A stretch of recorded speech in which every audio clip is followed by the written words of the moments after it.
Assalamualaikum warahmatullahi wabarakatuh. Alhamdulillah pada semester kali ini berjumpa dengan saya pada mata kuliah Fikih Muamalah atau Fikih 2. Nah, mungkin pada belum mengenal saya, jadi untuk pertemuan kita pertama adalah kontrak belajar dan perkenalan.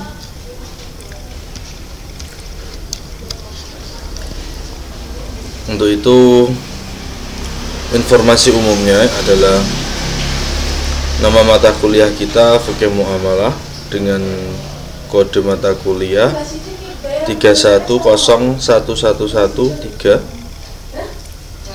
bobot SKS-nya 2, dosen pengampu Muhammad Iman Effendi S, saya sendiri. Alamat saya Desa Kaliwungu, RT 8 RW 2 Kaliwungu Kudus. Nomor WA-nya tertera di layar. Nah, untuk deskripsi mata kuliah,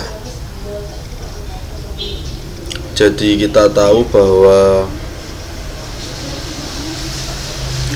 pembagian ilmu fikih itu terbagi menjadi 4.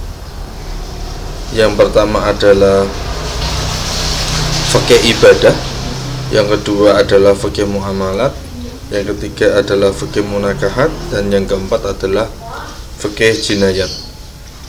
Jadi kalau ibadah adalah hukum fikih yang hubungan dengan manusia dengan Tuhan, jika muamalah adalah hukum antara manusia dengan manusia yang memiliki keterkaitan dengan harta benda, sedangkan munakahat adalah hukum perkawinan, dan yang terakhir adalah jinayat adalah hukum tentang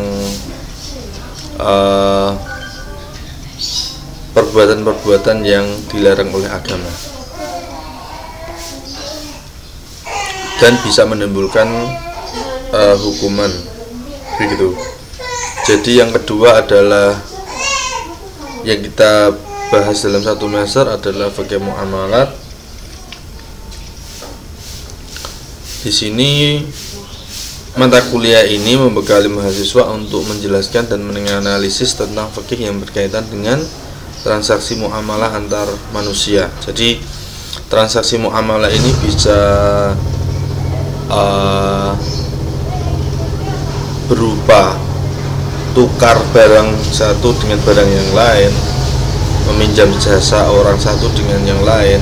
Nah, di poin selanjutnya adalah berkaitan dengan hak dan harta jual beli, sewa, salam, murabahah, mudharabah, syirkah, hutang, piutang, ijarah, wadi'ah, wakaf, hibah, sedekah, dan investasi modal. Jadi masih berkaitan dengan harta benda maupun tukar menukar barang. Nah, setelah itu memberikan problem solving tentang akad-akad muamalah yang sesuai dengan hukum Islam dan bertentangan yang terjadi di masyarakat sesuai dengan perkembangan peradaban dan zaman. Jadi sebisa mungkin hukum Islam harus mengikuti zaman, harus bisa memberikan solusi terhadap hukum-hukum yang belum ada hukumnya,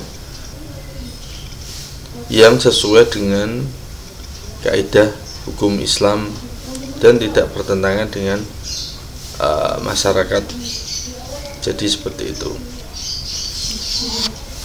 Nah, capaian mata kuliah adalah mahasiswa mampu menganalisis hukum yang berkaitan dengan interaksi antar manusia dengan manusia.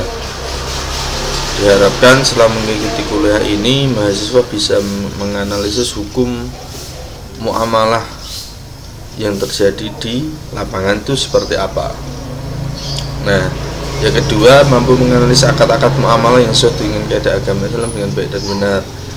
Jadi bisa mengamati atau menganalisis akad-akad muamalah mana yang sudah sesuai dengan kaidah agama atau belum sesuai. Dan yang terakhir adalah mahasiswa mampu memberikan solusi terhadap isu-isu permasalahan muamalah terkini,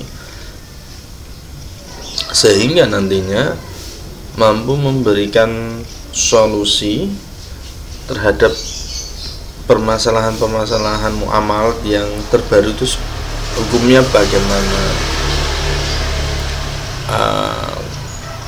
Ketika kita sudah berada di zaman sekarang, apakah jual beli online itu boleh atau tidak?